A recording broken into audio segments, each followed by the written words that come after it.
पटना शहर के गलिया साकर छै है नाना दो,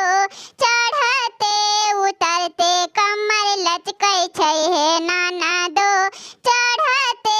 उतरते कमर लचकै छै है नाना दो, जई सही